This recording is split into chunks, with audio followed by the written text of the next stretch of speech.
মতো ছোট মানুষের কাছে সে সময় বিজেপির কাছে প্রস্তাব এসেছিল, আপনারা কি চান, মন্ত্রিত্ব চান, দেশ পরিচালনা চান, সবকিছু দেওয়া হবে, শুধু শেখ হাসিনার নীতিতে আপনারা আসেন।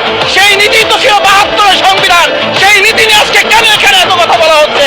আমার মনে হয় আমরা সংবিধান নিয়ে ঘাটাঘাটি করতে করতে যদি সংবিধানই আমাদের রক্ষা করতে পারত, তাহলে সংবিধান আমাদেরকে বলে দিত যে আমাদের সেদিন বালু ট্রাক সরানোর ক্ষেত্রে সংবিধানের পৃষ্ঠা আমাদেরকে খুঁজতে হতো। সংবিধান যদি আমাদেরকে রক্ষা করতে পারত, তাহলে ৭২-এর সংবিধানের আলোকে আজকে আমাদের এখানে থাকার কথা না। আমি শফিকুল ইসলাম মাসুদ, আমার এখন জেলখানায় থাকার কথা। সংবিধান যদি মানতে হতো, তাহলে আমাদের মাননীয় প্রধানমন্ত্রী বাংলাদেশে থাকার কথা না, ওনার দেশের বাইরে থাকার কথা। সংবিধান মানতে হলে বর্তমান স্বরাষ্ট্রমন্ত্রী এখন দেশের বাইরে থাকার কথা ছিল। সংবিধান মানতে হলে যে বাচ্চাদেরকে আজকে এখানে শিক্ষা দেওয়া হচ্ছে, দীক্ষা দেওয়া হচ্ছে, কিংবা তাদেরকে কোনো কোনো ক্ষেত্রে জাসদের সাথে তুলনা করা হচ্ছে, সেই বাচ্চাদের নিয়ে আমরা এই সরকার দলের লোকদেরকে, সরকার দলের সম্মানিত নেতৃবৃন্দকে আমরা চোখের পানিও ফেলতে দেখেছি, আবার কাউকে কাউকে কথা বলতেও শুনেছি যে এই সমস্ত বাচ্চাদের, আমরা তাদের শিক্ষার্থীদের আন্দোলনের সাথে আমাদের কোনো সম্পর্ক ছিল না।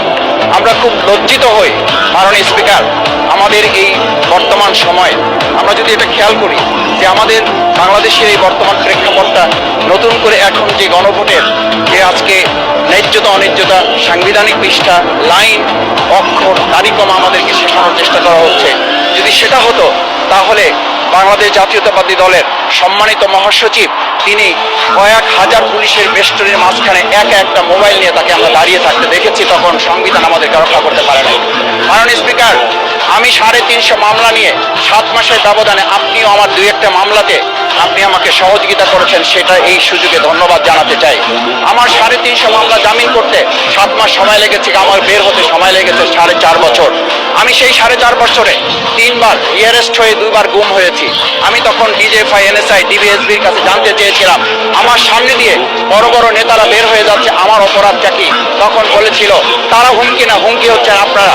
আমাদেরকে যখন শেখ হাসিনার শেষ সরকার নিষিদ্ধ করেছিল, তখন তারা 14 দল মিটিং করে বলেছিল এই জামাত শিবির হচ্ছে সবচেয়ে বড় সমস্যা, তাদেরকে নিষিদ্ধ করলে এই আন্দোলন থেমে যাবে। আজ একটা কথা পরিষ্কার বলতে চাই, এই গণভোট নিয়ে আমাদের মাথা ব্যথার মূল কারণ হচ্ছে এখানেই শেখ হাসিনা আমাদেরকে যথার্থ টার্গেটটা করেছিল। সেই টার্গেটের মূল লক্ষ্য ছিলাম আমরা। আমাদেরকে বলা হয়েছিল একটা গুলি করলে একটা সরে বাকিগুলো লড়ে না, সেই লড়ে না লোকগুলো ছিলাম আমরা মাননীয় স্পিকার, যার কারণে আমাদেরকে তারা ভয় পায়।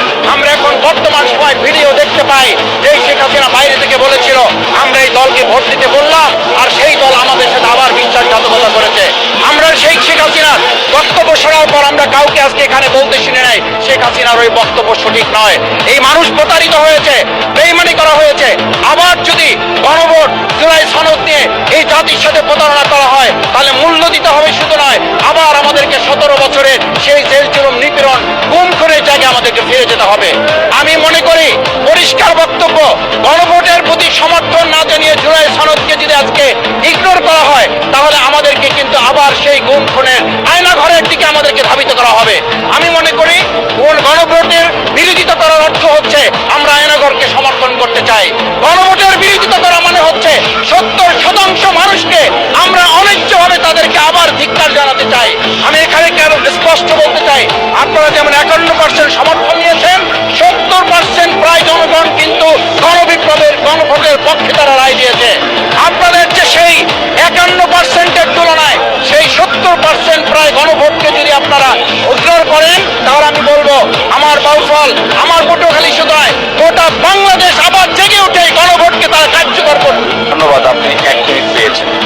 স্পিকার, আমি পরিষ্কার এইটার কথাটা এই জন্য বলছি, আজকে সংবিধানের লাইন ধরে ধরে যদি আমাদেরকে এই কথা জানতে হতো, তাহলে আমাদের নেতৃবৃন্দকে ফাঁসির মঞ্চে যেতে হতো না। আমার মতো ছোট মানুষের কাছে সে সময় ডিজিএফআইর কাছে প্রস্তাব এসেছিল, আপনারা কি চান